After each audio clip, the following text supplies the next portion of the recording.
This is a song that I have been trying to write or thought it would be important to write for a very long time, but I didn't quite know how to go about it. And I think that's kind of like a running theme through these bookstore songs, is all of them touch on like very personal topics that I've wanted to write more about or to include more in my music, but I just simply didn't feel like I was equipped with the right tools and knowledge and skill to be able to fully do these topics justice. In its essence, a song about what it means to be a girl, what it means to be a woman, but also strategically hiding strength behind softness. So that part of womanhood or girlhood. And this is how I wrote it.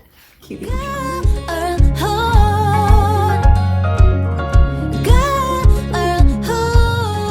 If you guys remember, I was telling you that when I was writing Louvre, it was kind of like a rough process. I was working on it for weeks at a time, trying to figure out, and it just was not clicking. But then once I finished that song, within the span of the next 2 weeks, I wrote the next 2 book songs. So it was like this sudden rush of ideas and inspiration. And this song came from that period of 2 weeks. I was scrolling through Pinterest and I saw a book cover that was titled Dinner Parties. And it was a woman setting up this really, really nice dinner table, and it was hyper feminine, all pink and rosy. And I started, like, I just liked how dinner party sounded. I was like, oh, that's like, it also could go so many different ways. And I started playing around with it, and it somehow turned into a song about femininity and being a woman. And the more I was writing, the more I felt it was fitting that this song is sort of related to a cookbook, which is something that has been stereotypically, historically related to women. And then using that as sort of like a way to tell the story of using some of the common perceptions of what it means to be a woman, but using that in a strategic way. And this entire song ended up having so many double meanings and double entendres, that it felt appropriate for something that is so, historically, stereotypically female, to use that as a way to kind of do like a rebellious song about being a woman, if you will. Here is the first verse.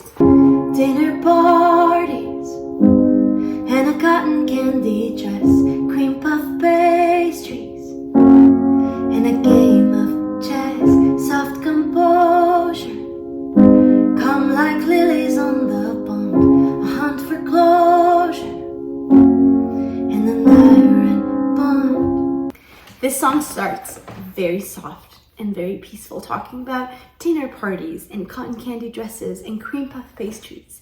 And in my head, when I was writing that, I kind of imagined this sort of like Pride and Prejudice, Victorian British era of women, you know, being like in this English garden in front of their big mansion castle, and kind of like having a little tea party in the nice fancy dresses and hats and being all calm and composed.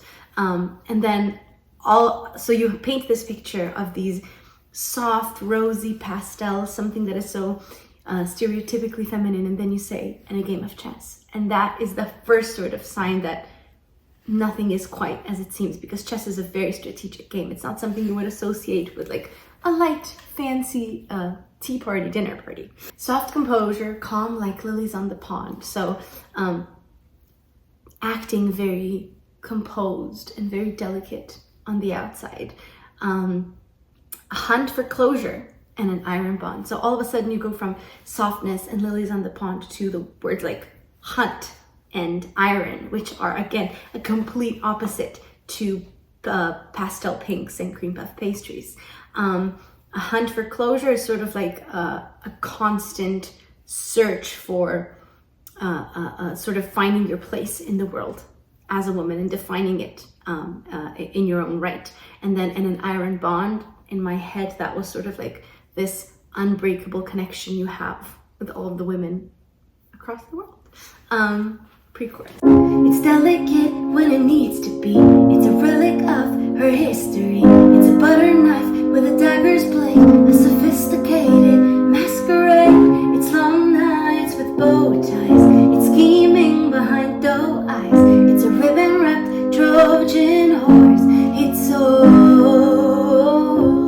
These are some some of my favorite lyrics I've ever written, because they have so many like little hidden meanings that maybe might not be immediately evident, but I like that when I listen to it back, I'm like, oh yes, and this also means that, that means that. I love when lyrics are layered. So it's delicate when it needs to be, aka you are soft and girly whenever you need to be. You're using that strategically. It's a relic of her history. So historically, women were always expected to be more soft and more delicate, and strength was almost like looked down upon, especially physical strength.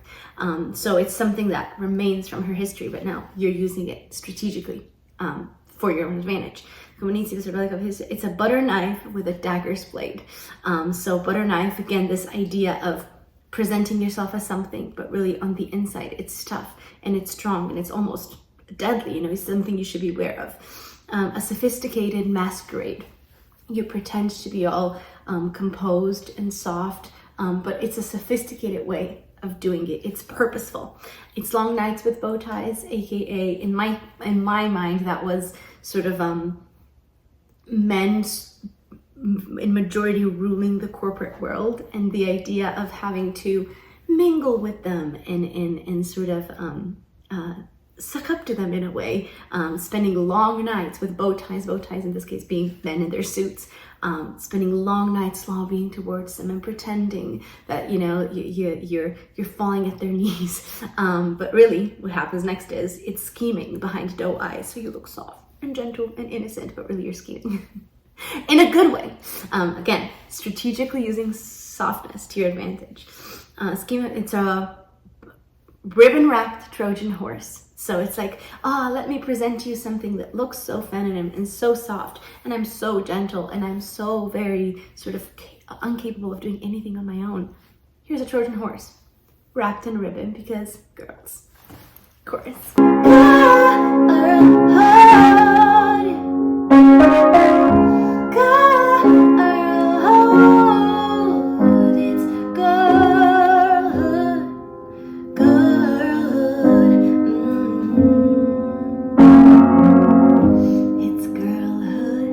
The verses and pre-choruses of this song are so lyrically dense that I wanted the chorus to be very simple. But because of everything that comes before it, saying girlhood repetitively feels a lot more loaded than it would be if it hadn't had all of this backstory of the nuances and the contrasts and juxtapositions of being a woman.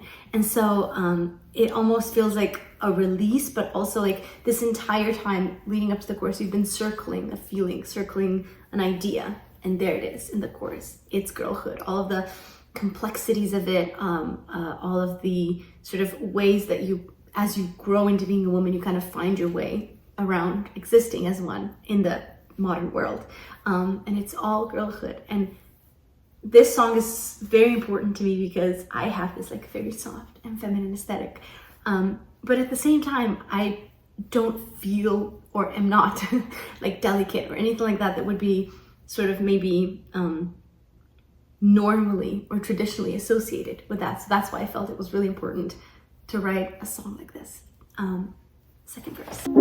Dinner parties and a pale pink chiffon cake, sparkling bubbly in a glass that breaks, bows and arrows, stored in wardrobe or Maurice, choirs of sparrows, cunning revelries. I wanted to continue some of the formatting that I used in the first verse, but kind of just use different analogies and kind of further elaborate on the ideas presented in the first verse. So again, I'm starting with dinner parties and a pale pink chiffon cake. You know, chiffon cakes are known to be sort of like melt in your mouth. The texture of the how do you say that, the dough, the cake, the biscuit is very delicate and soft and spongy. It's not like a hard cake like a cracker. So that's why I like using the idea of a pale pink chiffon cake. Sparkling bubbly, again, champagne, very light alcohol, in a glass that breaks. That one specifically is sort of refers to the idea of breaking the glass ceiling for women to reach these positions of power that on merit.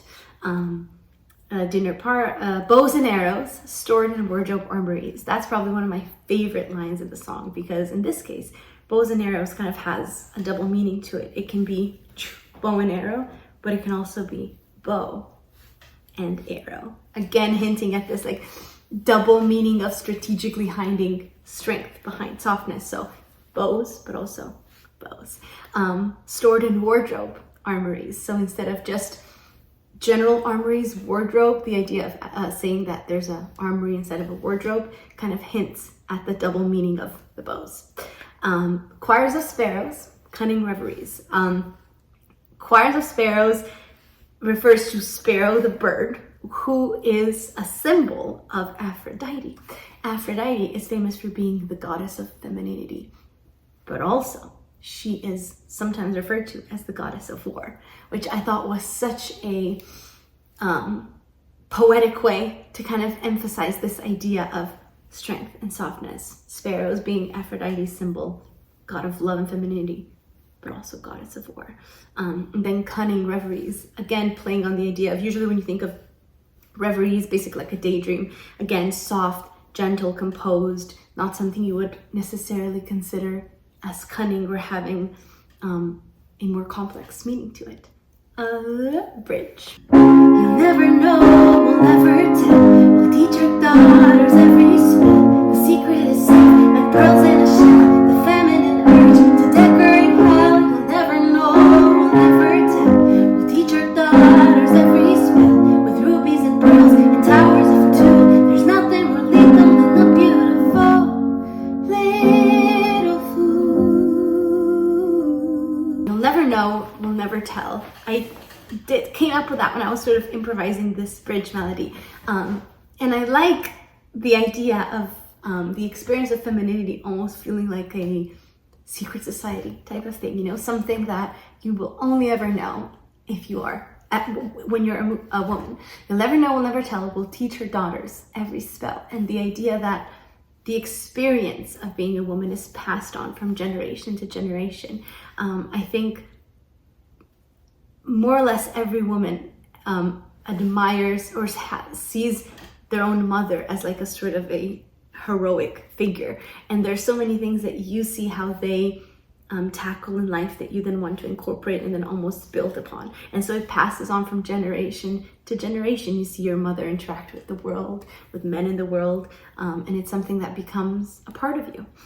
For me, very importantly, like my mom and my grandma were a big inspiration behind this song, because they too have this very strategic softness.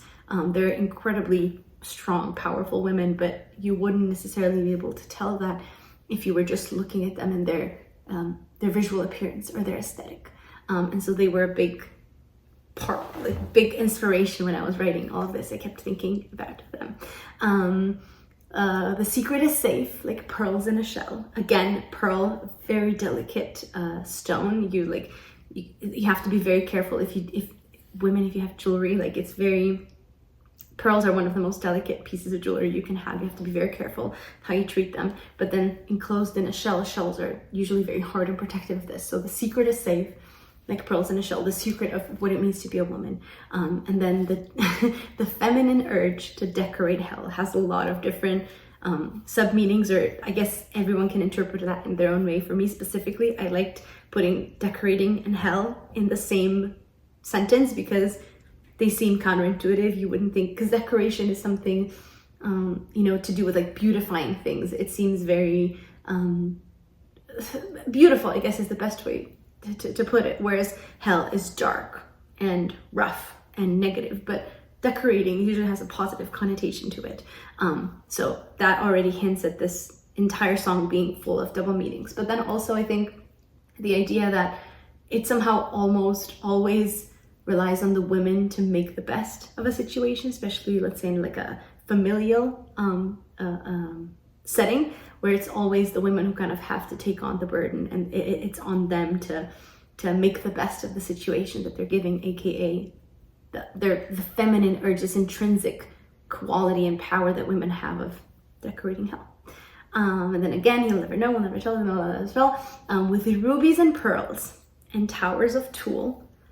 So many, again, feminine things we're talking about, all these beautiful, delicate, soft qualities and items. And again, with rubies and pearls, again, pearls from the sentence before about being kept in a shell, and rubies, another precious gem, and towers of tulle. I like the double T in there, but also tulle again is like a very transparent, airy, light material, nothing heavy about that. There's nothing more lethal, more deadly, than a beautiful little fool. And that is from F. Scott Fitzgerald's The Great Gatsby. Daisy Buchanan says that that's all a girl can be in this world, is a beautiful little fool.